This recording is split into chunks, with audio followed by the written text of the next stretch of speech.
temas son un poquito a veces largos, de la utilidad que tengan de la prueba de esfuerzo, del Holter y del mapa. ¿Bien? Vamos a hablar primero de la prueba de esfuerzo. Durante la prueba de esfuerzo, ¿qué buscamos realmente con una prueba de esfuerzo? Lo que vamos a buscar es, la prueba de esfuerzo primero tiene tres objetivos. Puede tener un objetivo diagnóstico, un objetivo, digamos, de evaluación de terapéutica y puede ser un objetivo de evaluar la capacidad funcional de un paciente. Vamos a hablar en concreto de esas tres situaciones. Desde el punto de vista de diagnóstico, ¿qué busco con una prueba de esfuerzo? Cuando yo subo a una persona a una banda sin fin o a un cicloergómetro, es decir, a una bicicleta, lo que busco es comprobar que si es que hay alguna situación de isquemia, es decir, si el paciente hace la actividad física y hay un desbalance entre la demanda y el aporte de oxígeno, ¿no? Yo sospecho que ese paciente tiene una isquemia miocárdica, ¿no? Ya sabemos los componentes de la demanda de oxígeno, ¿no? La frecuencia cardíaca, contractilidad, tensión parietal, presión arterial, frente a cómo oferta el oxígeno, ¿no? A través de las resistencias coronarias o del llenado que se da durante el llenado diastólico, ¿no? Entonces, lo que busco es ver si ese paciente reproduce una isquemia y cómo lo puedo evidenciar a través del trazado electrocardiográfico. Para eso ustedes están llevando su cursillo, ¿no? Y van a ver cómo van a determinar si hay una isquemia, ¿no? Alteraciones de la onda T, de repente ya cuando hay una lesión van a encontrar supra o infradesnivel del ST, ¿no? Entonces, todas esas manifestaciones yo tengo que valorarlas durante una prueba de esfuerzo, ¿no? Durante el ejercicio se va a producir un aumento de los requerimientos de oxígeno, porque no solamente voy a requerir más oxígeno por parte del músculo cardíaco, también entra en función mis músculos esqueléticos, entra también interrelación mi sistema ventilatorio, ¿no? Entonces, todos esos sistemas van a necesitar una mayor demanda de oxígeno y si, lógicamente, esta demanda de oxígeno no es bien cubierta por un aporte, se va a producir el desbalance, que es lo que vamos a reproducir como una isquemia, ¿no? Entonces, esta fórmula, que es el consumo de oxígeno, que es la frecuencia cardíaca por el gasto sistólico menos la diferencia arteriovenosa, o sea, ¿no? La extracción de oxígeno, es la que me va a dar el consumo. Pero, sin embargo, aquí hay alguna situación, no me voy a explayar mucho en esto. Entonces, diremos que la prueba de esfuerzo es un procedimiento, como les dije, que tiene una valoración diagnóstica, una evaluación de tratamientos y también una evaluación de capacidad funcional, y que nos es muy útil en aquellos pacientes en los que ustedes tienen sospecha de cardiopatía isquémica o que ya tienen una cardiopatía isquémica conocida, en ese caso para evaluar el tratamiento o evaluar la capacidad funcional. Después vamos a hablar del término qué es capacidad funcional. También la prueba de esfuerzo no solamente puede ser usada en personas en las que ustedes tengan sospechas de cardiopatía isquémica o que ya tienen una cardiopatía isquémica. También pueden usarla en sujetos sanos, ¿ya? En aquellos sujetos sanos que por la naturaleza de su, digamos, actividad, ustedes requieren hacerle una prueba de esfuerzo para ver, entre otras, descartar cardiopatía isquémica y evaluar su capacidad funcional, de la que vamos a hablar más adelante. Entonces, ¿en quiénes puede utilizarlo? Puede utilizarlo en deportistas, puede utilizarlo en las profesiones de alto riesgo, generalmente militares, pilotos de avión, son sometidos a este tipo de pruebas para ver su capacidad funcional en ellos o la detección de alguna alteración en el ritmo cardíaco o también de tipo isquémico. También puedo utilizarlo para hacer el seguimiento de algunas enfermedades, cardiopatías congénitas, en fin. La gama de utilidad de la prueba de esfuerzo es bastante amplia, ¿no? Acá tienen algunas de las indicaciones, ¿no? Estudio del dolor torácico, valoración pronóstica de enfermedades cardiovasculares, sujetos con múltiples factores de riesgo cardiovascular, ¿no? Y que ustedes desean, pues, hacer el estudio de descartar la isquemia. Hemos dicho que pueden ustedes utilizar una cinta, o no, o la bicicleta. Las dos le van a dar la misma información. ¿ya? Las dos le van a bicicleta y las bandas sin fin tienen sus ventajas y sus desventajas. La banda sin fin tiene la ventaja de que todos caminamos, o sea, todos sabemos caminar, es algo más fisiológico, se puede marear o inclusive tener un episodio de síncope, y bueno, en la bicicleta, digamos, es mucho más seguro porque nos estamos monitorizando de poder sujetarlo al paciente. En cambio, en la banda sin fin, si se produce una caída, es mucho más, digamos, dramática, ¿no? Entonces, después, siempre la cinta sin fin tiende a hacer un poco más de ruido y entonces como hay que tomar la presión arterial del paciente, a veces esto puede, digamos, digamos, interferir un poco en la medida de la presión del paciente.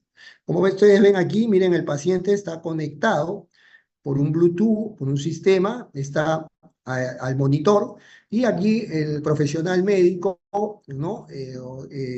Ustedes van a visualizar en la pantalla el trazado electrocardiográfico del paciente. ¿Ya? Ustedes en la pantalla ven el trazado electrocardiográfico, van a ver también la frecuencia cardíaca. Algunos dispositivos más avanzados también registran la presión arterial directamente, ¿no? Si no, lo tomamos manualmente y vamos haciendo, lo tomamos, digamos, convencionalmente con nuestro tensiómetro y vamos haciendo el registro, introduciendo los datos dentro de la computadora, ¿ya?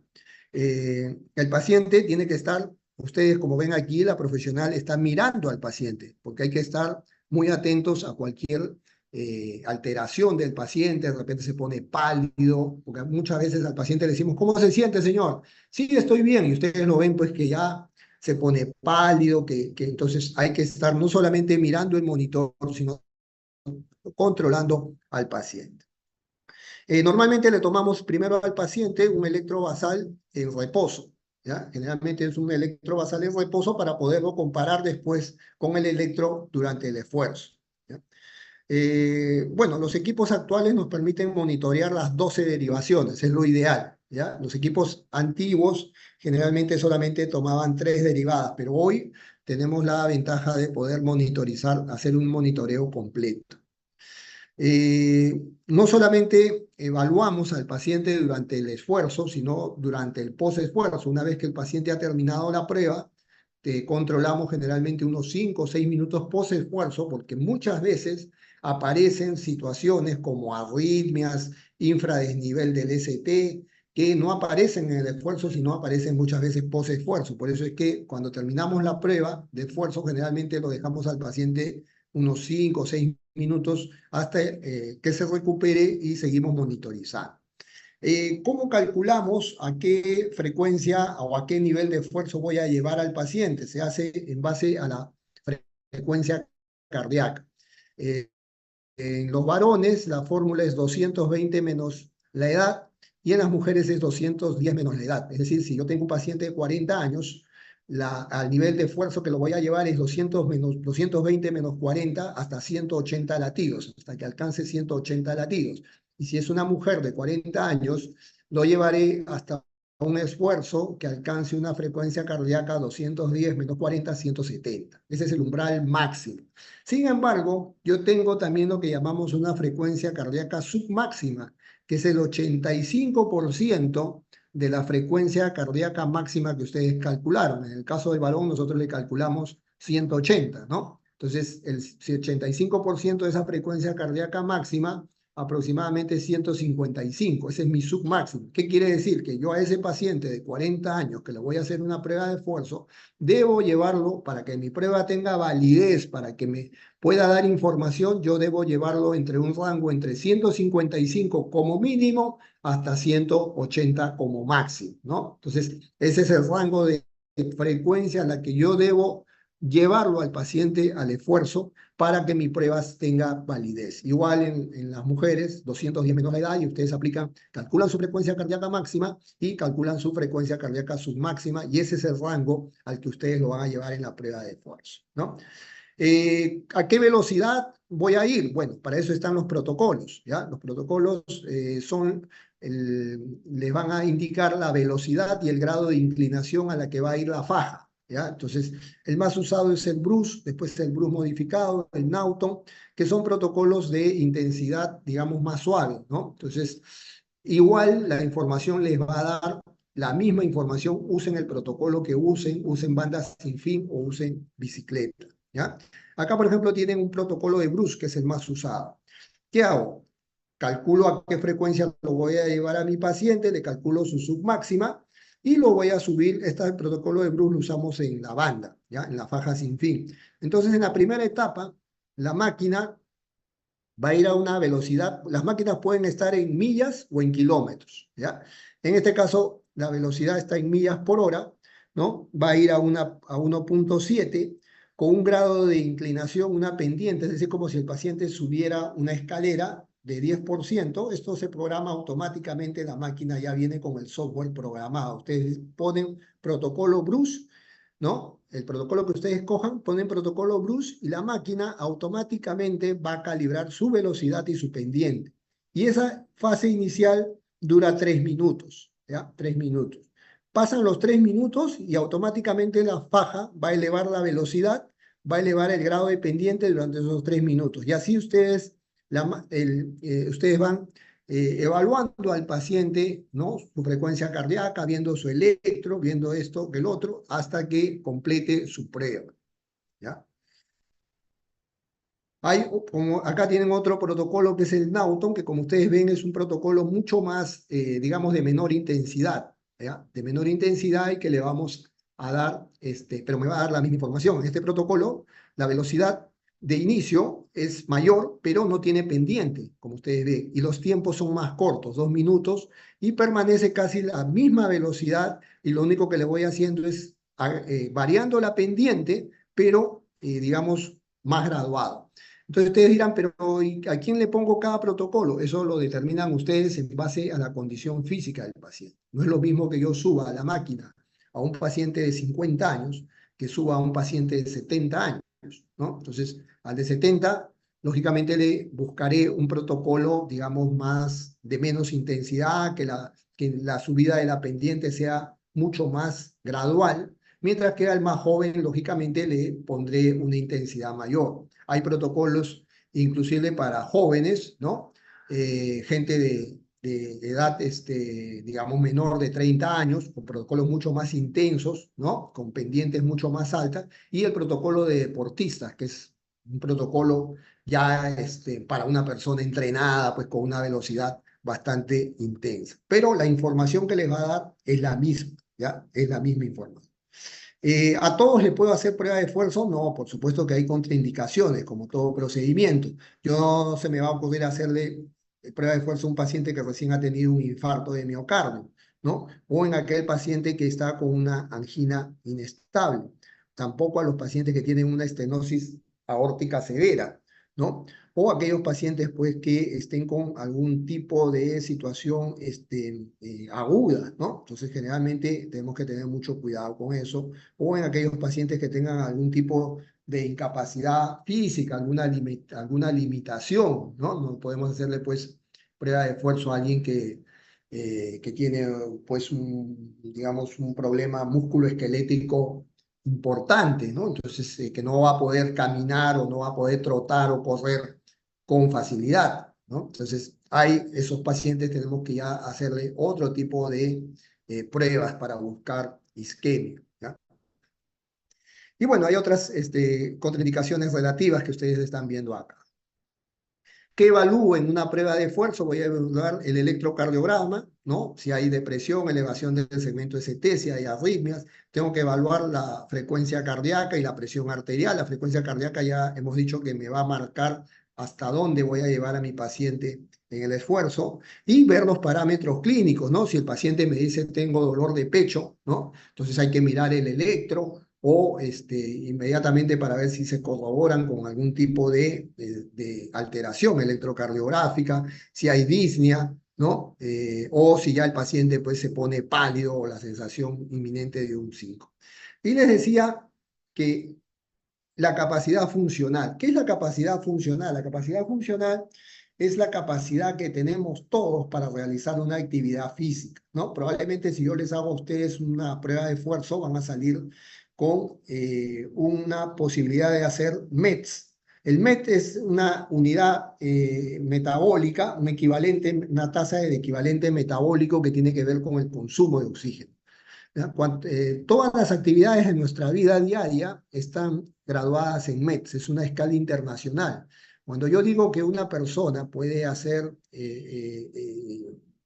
8 METs, por decirle, es una persona que está en capacidad de hacer actividades pues, de carpintería, ¿no? 8, 9, 10 METs, ¿no?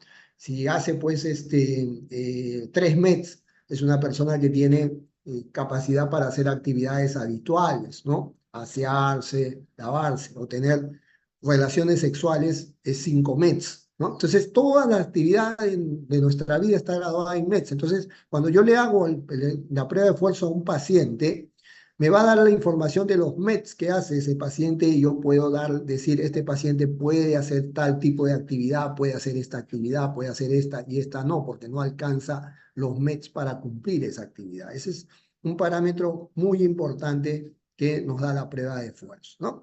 Bueno, hemos dicho que la prueba de esfuerzo nos sirve para valorar cardiopatía isquémica.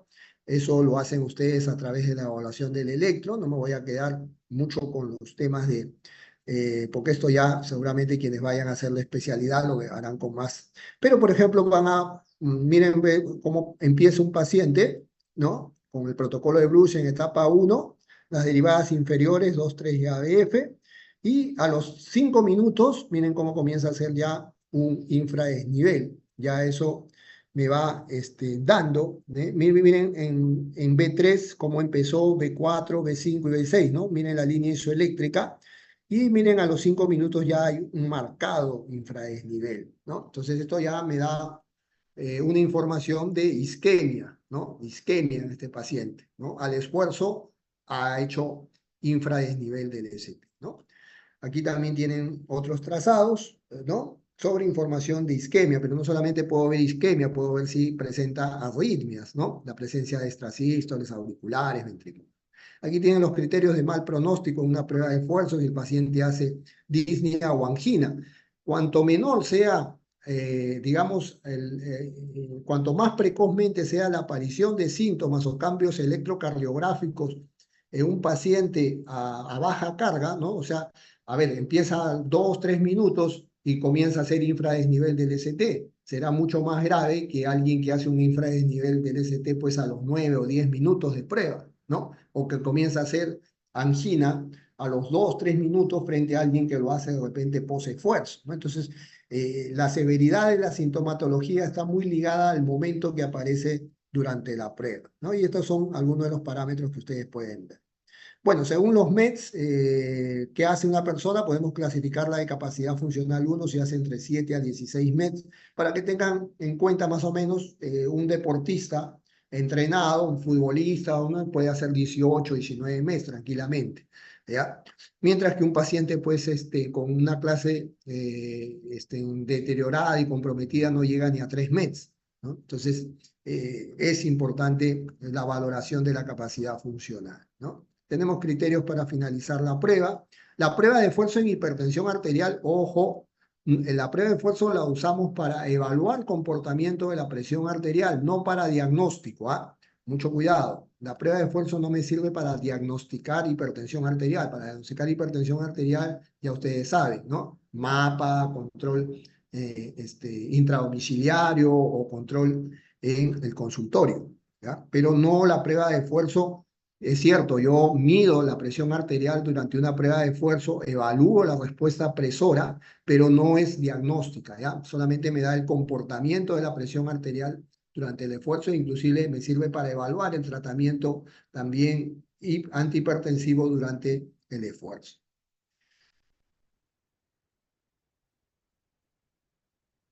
También nos sirven los programas de rehabilitación cardíaca para, así como prescribimos medicamentos, prescribimos entrenamiento y eso lo hago a través de la capacidad funcional que obtiene el paciente. ¿Yo puedo mejorar la capacidad funcional de un paciente? Sí, porque esa es la idea, ¿no? Si yo recibo un paciente en la unidad de rehabilitación cardíaca que tiene 4 METs, yo tengo que recuperarlo, tengo que hacerle, prescribirle ejercicio, hacer un entrenamiento supervisado y de repente en 2, 3 meses pasa una nueva prueba de esfuerzo y sube su capacidad a 6 METs, ¿no? Está yendo bien. Entonces, también se prescribe ejercicio. En las arritmias también podemos detectar arritmias durante la prueba de esfuerzo. Esta es una prueba de esfuerzo que acá ustedes ven en el gráfico, muy distinta a la prueba, a las imágenes anteriores. Esta es una prueba de esfuerzo cardiopulmonar, a diferencia de la prueba de esfuerzo convencional, donde solamente se monitoriza, digamos, los parámetros cardíacos. Aquí, en esta prueba, vamos a también tener parámetros respiratorios, ¿ya? Vamos a evaluar la parte no solamente cardíaca, sino también respiratoria. Vamos a poder medir la parte del lactato. Se le toman muestras sanguíneas al paciente antes y después de la prueba. Todo el tema del intercambio gaseoso es una prueba bastante compleja, no se desarrolla en todos los hospitales, ¿no? Porque hay que tener un equipo, digamos, especial para esto, ¿ya? Entonces, hay la prueba de esfuerzo cardiopulmonar o también llamada ergoespirometría. Vamos a hablar del mapa, ¿no? El mapa ya ustedes conocen, es un examen que se hace durante 24 horas a un paciente y que nos va a dar información sobre su presión arterial. ¿Por qué es importante el mapa? Porque nos va a permitir conocer el comportamiento fisiológico de la presión arterial o los ciclos, ¿no? También nos sirve para, en los casos que tenemos sospecha de hipertensión de bata blanca o hipertensión enmascarada, al solicitar este examen, nos va a permitir aclarar nuestro diagnóstico. No me voy a detener mucho en esto porque ustedes ya lo conocen, mandil blanco, enmascarada, ¿no? Es muy importante el mapa. Aquí tienen cómo es el dispositivo, ¿no? Hoy las caseteras son mucho más cómodas. Esta casetera va conectada al brazalete del paciente. Ustedes pueden programar la toma de la presión cada 15 o 30 minutos. Les aconsejo cada 30 minutos porque es muy incómodo que cada 15 minutos el paciente sienta que se le insufla el brazo, ¿no? Más aún en las noches cuando duerme. Imagínense tener que dormir y cada 15 minutos sentir la sensación del brazalete que se insufla, ¿no? Entonces, generalmente lo colocan cada 30 minutos, ¿ya? Eso lo programan ustedes y sacan pues los promedios en base a la información que ya ustedes conocen, los puntos de corte con los valores del mapa. Me sirve mucho la información del comportamiento de la presión nocturna, ¿ya? En la noche, en las madrugadas, lo normal en la noche es que la presión en la noche disminuya respecto a la presión diurna. Entonces se dice que la presión nocturna debe disminuir en un 10% en relación a la presión nocturna, ¿ya? Si el paciente disminuye su presión 10%, la nocturna respecto a la diurna, decimos que tiene un patrón Dipper, que es el patrón normal. Si el paciente disminuye menos del 10% de la presión nocturna respecto a la diurna, decimos que es un paciente no Dipper o no descendedor, ¿no? Si el paciente disminuye su presión más de 20%, valor nocturno respecto al diurno, llamamos Dipper extremo. Y si el paciente, por el contrario, aumenta su presión nocturna respecto a la diurna, decimos que es un patrón Reiser o Dipper invertido. Entonces, esa es la información que también nos sirve, que podemos obtener del mapa porque nos da mediciones nocturnas durante el sueño, ¿no? Entonces, tienen el patrón Dipper, que es el patrón normal, una disminución de hasta el 10%.